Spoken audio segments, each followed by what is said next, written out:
Bonjour à tous et bienvenue sur la chaîne, on se retrouve aujourd'hui pour parler de Back to Black, le biopic sur Amy Winehouse qui est sorti en salle le 24 avril 2024. Il affiche une durée de 2 heures, ce qui n'est pas si long que ça passe très bien et c'est un temps relativement correct pour un biopic parce que on raconte la vie d'une personne qui a vraiment existé et généralement, je dis bien généralement, quand ça dure moins longtemps, c'est moins bon, faut prendre le temps, c'est pas hyper facile, c'est pas une histoire qui est inventée, donc le temps est correct, et il est réalisé par Sam Taylor Johnson. Alors il faut savoir que déjà, cette adaptation voit le jour en 2024, mais ce n'est pas la seule fois où on a essayé de faire un biopic, de faire un film sur la vie d'Amy Winehouse. On a essayé de faire plusieurs choses, mais aucun projet n'a vu le jour, et c'est le premier qui apparaît. Et je trouve que c'est plutôt une réussite. Même si bon, j'avoue que la vidéo va pas forcément être très longue parce que je trouve ça assez difficile de critiquer un biopic parce que j'adore moi ce genre de film où on va nous raconter la vie d'un artiste. J'aime bien voir comment s'est déroulée leur vie, comment ils ont galéré pour percer. Là, on voit plus en l'occurrence que c'est pas parce que t'es connu, c'est pas parce que tu vis de ta passion que t'es forcément heureux. Et donc, j'adore vraiment ce genre de film, mais c'est pas forcément facile non plus de lui faire des reproches, puisque quand c'est assez bien réalisé, on peut pas vraiment critiquer l'histoire, vu que c'est sa propre histoire à elle, tu vois ce que je veux dire, il y a rien à dire là-dessus. Mais bon, j'ai quelques trucs dont on va parler, mais sinon, c'est un film que je te conseille d'aller voir. Alors personnellement, avant d'aller voir ce film, je ne connaissais rien à sa vie. Alors je connaissais quelques chansons les plus connues, justement, Back to Black ou 2-3 autres qu'on entend pendant le film que j'ai déjà entendu. Mais sinon, sur sa vie, je n'y connaissais rien.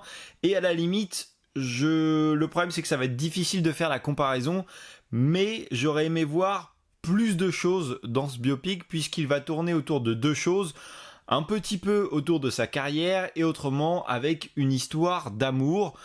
Et j'ai du mal à croire que toute sa vie, elle est morte à 27 ans donc c'est assez tôt, mais j'ai du mal à croire que toute sa vie n'ait été que ça.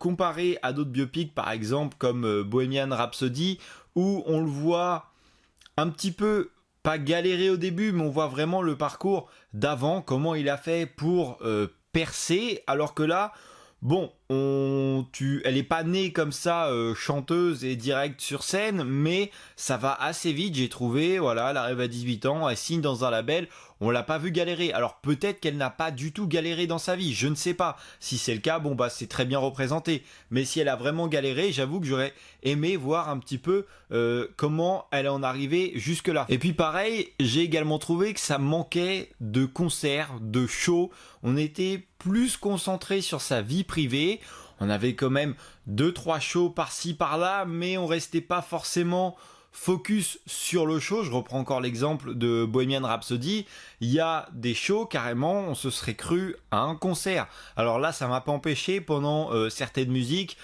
si t'es vraiment bien dedans, t'as les petits frissons, etc., t'es vraiment bien pris dedans, mais j'aurais aimé peut-être en voir un peu plus, et même si on s'est bien servi de ça, parce que je crois on a eu 1 ou 2 shows complets où t'as vraiment la chanson en entière sans que ça soit coupé, et tout le reste, par exemple à un moment elle est en train d'enregistrer en studio, et tu la vois très peu en réalité en studio, et tu vois des moments de sa vie, donc c'est pas mal, on avance doublement plus vite, tu vois, on traîne pas, mais j'avoue que j'aurais aimé voir plus de choses sur sa chanson. Et au niveau de sa vie, c'est tourné autour de deux choses, donc son histoire d'amour avec c'est Blake, je crois qu'il s'appelle, et son addiction à l'alcool, à la drogue, et c'est tout.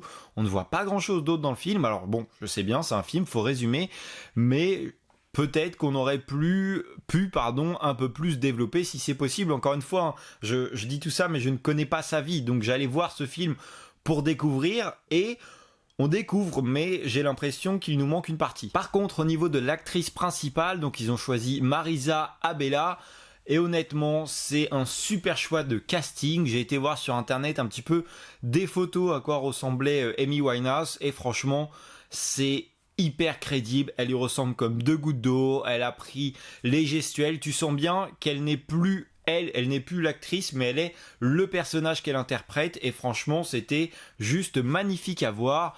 Les costumes sont super, les musiques sont excellentes, honnêtement ça passe hyper bien, et surtout au cinéma avec le son, le grand écran.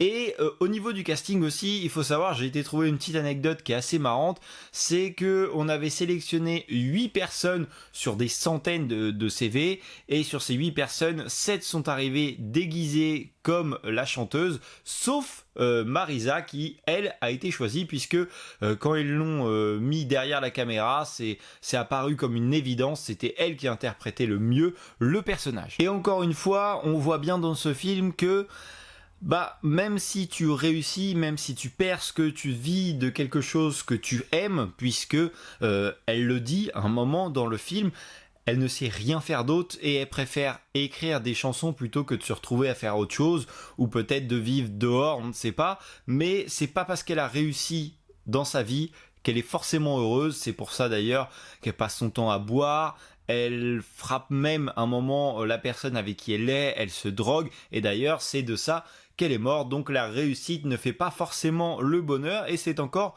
bien montré dans ce film, hein. Il y en a beaucoup de ces personnes qui ont percé, des acteurs, des chanteurs, et qui ont connu des moments ou des fins plutôt tragiques. Là c'était plutôt ça, et ça par contre ça a été très bien montré dans le film, cette dépendance qu'elle a. Et une chose justement qui est bien faite par rapport à ces dépendances, c'est qu'on a réussi à comprendre comment lui sont venues ces chansons. D'ailleurs après, c'est pour ça, je me plaignais un petit peu que j'aurais aimé voir d'autres choses, mais d'un sens, c'était plus centré sur cette partie de sa vie, et justement, ces histoires-là, donc de toxicomanie, et avec son compagnon, a donné ces chansons-là, et l'album qui est beaucoup plus traité dans ce film-là. Donc au final, c'est un biopic qui est plutôt sympa, qui se laisse très bien regarder, que tu connaisses ou pas du tout cette chanteuse. Je pense que tu peux passer un bon moment, et justement moi j'y étais vraiment pour découvrir qui elle était, quelle était sa vie. Comme je te l'ai dit, je ne connaissais rien à part une ou deux chansons, et j'ai passé un bon moment. Les 2 heures passent toutes seules. À voir au cinéma, c'est quand même un petit plus, puisque tu as le son pour la musique, etc. Tu te crois vraiment, quand il y a les concerts, etc., les représentations, tu t'y crois vraiment, alors que si tu le découvres chez toi devant ta télé, ça fera pas le même effet, mais ça peut quand même largement le faire. Mais en tout cas, je t'invite à aller le voir au cinéma. Si tu l'as vu, n'hésite pas à me dire en commentaire ce que tu en as pensé. Tu peux également t'abonner à la chaîne et lâcher un petit like. Moi je te dis à la prochaine pour une nouvelle vidéo. Salut!